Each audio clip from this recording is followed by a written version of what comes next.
Hello everyone, welcome back to my channel. कैसे हो आप सब? आई होप आप सब बहुत अच्छे होंगे। तो फ्रेंड्स, आज के इस वीडियो में हम 7 मंथ की प्रेगनेंसी के बारे में डिटेल में जानेंगे। इस महीने में बहुत कुछ ऐसी खास बातें हैं जो हमें जानना बहुत ज़रूरी है। तो आज के इस वीडियो में 7 मंथ की प्रेगनेंसी के बारे में कुछ महत्वपूर्ण बातें जानेंगे, जैसे कि इस मंथ में प्री टर्म डिलीवरी के बहुत ज़्यादा चांसेस होते हैं और कई सारे केसेस आपने खुद भी देखा होगा। इसके साथ हम ये भी जानेंगे हमारे बेबी का कितना विकास होगा, हमारे बॉडी में क्या क्या चेंजेस आने वाले हैं और कुछ इम्पॉर्टेंट बातें जो कि हमें जानना बहुत ज़रूरी है, उसके बारे में हम डिटेल में डिस्कशन करने वाले हैं।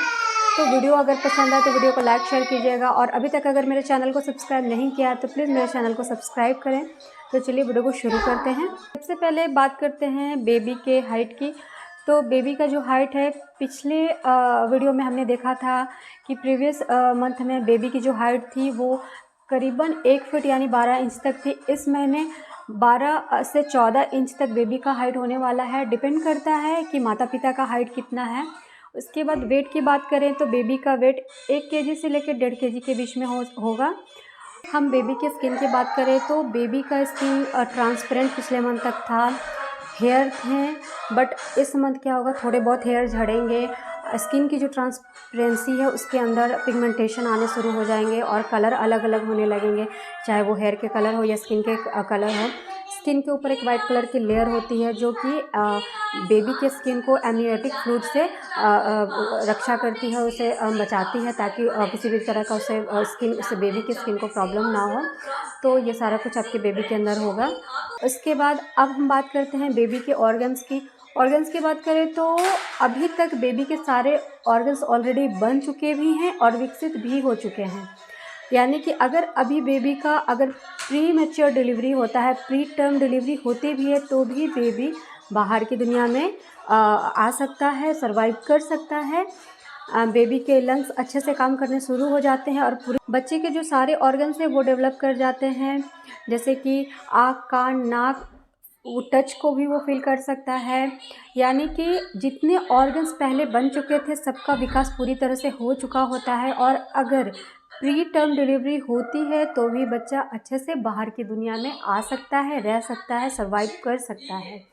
बच्चे के जो लंग्स होते हैं वो अच्छे से विकसित कर जाते हैं, किडनी अच्छे से फंक्शन करती है, इसके साथ साथ ब्रेन का विकास अच्छे से हो जाता है। इससे पिछले मंथ में बेबी मूवमेंट करता है, पर इस मंथ से जो ब्रेन है बच्चे का वो अच्छे से फंक्शन करता है और उसके अकॉर्डिंग बच्चा रिस्पॉन्स करता है।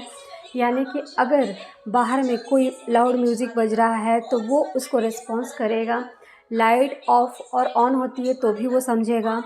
तो टोटल मिला के कह लें कि बच्चे के जो ऑर्गन्स हैं वो पूरी तरह डेवलप कर जाते हैं। बच्चे को टेस्ट समझ में आती है, बच्चा सुन सकता है, बच्चे को टेस्ट भी समझ आती है, जो भी आप खा रहे हो पी रहे हो उसका टेस्ट उसको समझ आता है। अगर आप बहुत सैड हो वो सैड होगा, अगर आप खुश हो वो खुश रहेगा। तो प्रेगनेंसी में आप जितना हो सके खुश रहें, आपका मूड ठीक होना चाहिए, क्योंकि बच्चे को आप जो इन्वायरमेंट दोगे अंदर बच्चा वैसा ही बिहेव करेगा। इसलिए कहा जाता है कि प्रेगनेंसी में आप जितना हो सके उतना खुश रहें, अच्छा म्यूज़िक सुनें, अच्छी किताबें पढ़ें जिससे आपको बहुत अच्छा फील हो, ताकि बच्चा भी अंदर आपके साथ खुश रहे। अगर बच्चा इस मंथ बहुत ज़्यादा मूव करता है, अगर किसी ने भी आपके पेट के ऊपर ऐसे हाथ रखा है, बच्चा को फील होगा और वो किक भी करेगा। तो ये सारा कुछ होने वाला है आपके साथ इस महीने में, और बच्चा का अच्छा खासा विकास इस महीने हो जाता है। अब जानते हैं आपके बॉडी में क्या क्या चेंजेस होने वाले हैं। तो फ्रेंड्स, सबसे पहले बात करती हूँ आपके ब्रेस्ट के बारे में। आपके ब्रेस्ट का जो साइज़ है वो बढ़ने वाला है, दूध की जो नलियाँ हैं उसका विकास हो चुका होता है। ये सब जो कुछ भी आपके साथ हो रहा है प्रकृति ने बच्चे के लिए बनाया है, और इसलिए बनाया है ताकि बच्चा जब इस दुनिया में आए तो उसको किसी भी तरह की कोई कमी ना हो। आपको अपने ब्रेस्ट का अच्छा ख्याल रखना है। आपको ध्यान देना है कि अगर आपके ब्रेस्ट से लिक्विड आ रही है तो आप उसको ठीक से साफ़ रखें, फंगस या इन्फेक्शन उसमें ना हो। अब बात करते हैं आपके बेबी बम्प के बारे में। तो आपका बेबी बम्प अच्छा से विजिबल होने वाला है, पेट और आगे की तरफ आएगा, क्योंकि बेबी का डेवलपमेंट हो रहा है, उसका वेट गेन हो रहा है। तो बेबी बम्प इस महीने अच्छा खासा दिखने वाला है। स्किन स्ट्रेच होगी, स्ट्रेच मार्क्स आएंगे, आपका स्किन ड्राई भी हो सकता है, क्योंकि जब स्किन स्ट्रेच करता है तो ड्राइनेस वहाँ पे होती है। तो आप क्या करें, नारियल के तेल से वहाँ पे मसाज कर सकते हैं। उसके बाद आपके पेट पर एक लंबा सा एक लाइन जैसा, जिसको हम लीनियर नाइग्रा के नाम से जानते हैं, वो आपको दिखेगा, जो कि डार्क कलर की होती जाएगी। बेबी का वेट बढ़ने से, आपका यूट्रस का साइज बढ़ने से ब्लैडर पर प्रेशर जाएगा ही और आपको यूरिन की फ्रीक्वेंसी होगी ही। कई बार तो ऐसा भी हो सकता है कि आपको खांसते या छींकते वक्त यूरिन पास भी हो सकता है थोड़ा बहुत। ये बहुत ही कॉमन है और सबके साथ ऐसा होता है।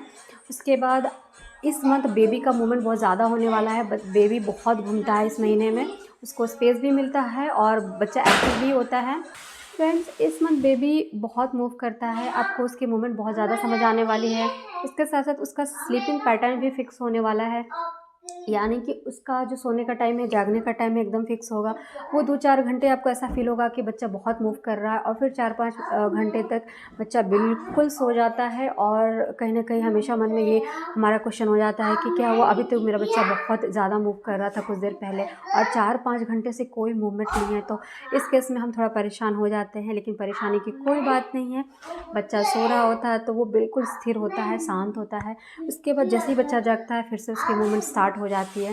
हालांकि नेक्स्ट मंथ तक उसकी मूवमेंट थोड़ी कम हो जाएगी, क्योंकि बेबी को स्पेस कम मिलता है, बच्चा बड़ा होता है। और ये लास्ट का जो 3 मंथ है ना, उसमें बेबी का अच्छा खासा विकास होता है और अच्छा खासा वेट गेन होता है। तो धीरे धीरे क्या होता है ना, कि जैसे जैसे बेबी बड़ा होता है, उसको स्पेस कम मिलता जाता है और मूवमेंट कम होती जाती है। तो फ्रेंड्स, वेट गेन होने से क्या होता है ना, कि जितनी प्रॉब्लम्स आपको प्रीवियस मंथ में थी, इस मंथ भी होने वाली है और आगे के 2 महीने बढ़ने ही वाली है।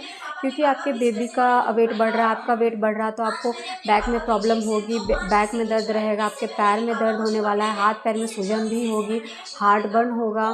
क्योंकि क्या होता है ना, कि हमारा जो खाना है वो डाइजेस्ट नहीं होता है। यूट्रस के बढ़ जाने से इंटेस्टाइन पे प्रेशर बनता है और खाना डाइजेस्ट करने में प्रॉब्लम होता है।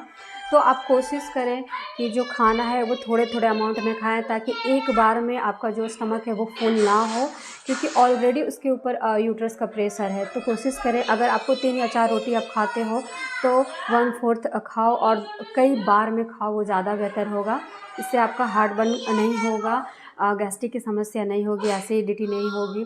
इस मंथ बहुत ज़्यादा थकान सा लगेगा, नींद भी हो सकती है पूरी ना हो, क्योंकि यूरिन की फ्रीक्वेंसी बहुत ज़्यादा बढ़ जाती है। और फिर होता क्या है ना, कि रात भर हम सो नहीं पाते, बार बार हमें यूरिन जाना होता है, मूड बहुत ज़्यादा स्विंग होता है, बहुत चिड़चिड़ापन होता है। क्योंकि अगर आपकी नींद डिस्टर्ब हो गई तो सब कुछ डिस्टर्ब हो जाना है। तो कई बार तो ऐसा होता है कि पूरी रात नींद ही नहीं आती है, बार बार आप यूरिन जाते रहते हो, या फिर बहुत ज़्यादा चिड़चिड़ापन लगता है। तो ये सब सिम्टम्स बहुत कॉमन है। इस मंथ आपको खाना है, पर थोड़ा थोड़ा करके खाना है। आप जूसेस वगैरह ले सकते हो, प्रोटीन ज़रूर लेंगे। उसके बाद अगर आपको बहुत ज़्यादा एसिडिटी वगैरह हो रही है तो योगासन और वॉक ज़रूर करें, आप अपने डॉक्टर की सलाह से। अगर क्योंकि आपका बेबी बम बहुत आगे निकल चुका है, वेट बढ़ चुका है, तो आपको उठने और बैठने में भी बहुत प्रॉब्लम होगी। आप झटके से बैठे ना, झटके से उठे ना। अगर आपको बेड पे आप लेटे हो और अगर आपको उठना है, तो आप आराम से करवट लेके, या लेफ़्ट या राइट करवट लेके उठें। उसके बाद आपको स्ट्रेट नहीं सोना है, आप एकदम लेफ़्ट होकर सो। इससे ना क्या होगा, आपको बहुत आराम मिलेगा और आपकी जो बैक एच की प्रॉब्लम है, आपको बैक में जितना पेन हो रहा है, उससे थोड़ा तो रिलीफ बिल्कुल मिलेगा। स्ट्रेच मार्क्स वगैरह आ रहे हैं या फिर बहुत ड्राइनेस लग रहा है, तो नारियल के तेल से आप पूरे बॉडी को ज़रूर मसाज करें। अब कई बार क्या होता है ना, प्रोजेस्टेरोन के हाई लेवल की वजह से क्या होता है कि हमारे स्किन पे पिंपल्स वगैरह, एक्ने वगैरह आने लगते हैं, स्किन डार्क हो जाती है, या ये सारा कुछ जितना भी हो रहा है ना, वो प्रोजेस्टेरोन हार्मोन की वजह से हो रहा है। और ये प्रेगनेंसी के बाद सब कुछ ठीक हो जाना है, बट अभी 3 मंथ तक ये कंटिन्यू रहने वाला है। तो फ्रेंड्स, आइए जानते हैं कि प्री टर्म लेबर के क्या क्या सिम्टम्स हैं, कैसे पता चलेगा हमें कि हमें प्री टर्म लेबर हो रहा है। तो प्री टर्म लेबर में क्या होता है ना, कि जो पेन होता है ना, वो पीरियड वाला होता है। यानी कि आपको पीरियड में जैसे कमर में दर्द होता है और आगे की तरफ एब्डोमेन में दर्द होता है, आपको ठीक वैसा ही पेन होगा। और आपका जो पेट है वो एकदम हार्ड हो जाएगा, पत्थर के जैसा। और ये लेबर क्या होगा ना, रुक रुक के होंगी, मतलब कि थोड़े देर हुए हैं, फिर 10 मिनट नहीं होंगे, फिर 10 मिनट के बाद स्टार्ट होंगे। तो इस तरीके का अगर पेन हो रहा है तो इसका मतलब आप समझ सकते हैं कि आपको ये प्री टर्म लेबर का पेन है। और अगर आपको नॉर्मल सा पेन हो रहा है या पेट में बस थोड़ा बहुत दर्द हो रहा है या फिर कमर में दर्द हो रहा है, तो ये तो आपके वेट बढ़ने की वजह से या फिर आपका जो बेबी बम्प है उसके वजह से थोड़ा बहुत पेन पेट में रहता है। पर पीरियड वाला पेन तो आप डिफ्रेंशिएट कर ही सकते हो कि पीरियड का जो पेन होता है उसका लेवल ही अलग होता है और हमें उस वक्त कैसा लगता है। तो आई होप आपको समझ में आ गया होगा। फ्रेंड्स, आज के इस वीडियो में हमने जाना कुछ महत्वपूर्ण बातें जो कि हमें 7th मंथ की प्रेगनेंसी में पता होनी चाहिए। प्री टर्म डिलीवरी के बारे में हमें पता होना चाहिए। उसके बाद हमारे बॉडी में क्या क्या चेंजेस हुए हैं उन बारे में भी हमने काफ़ी डिस्कस किया। हमारे बेबी का डेवलपमेंट भी हमने जाना।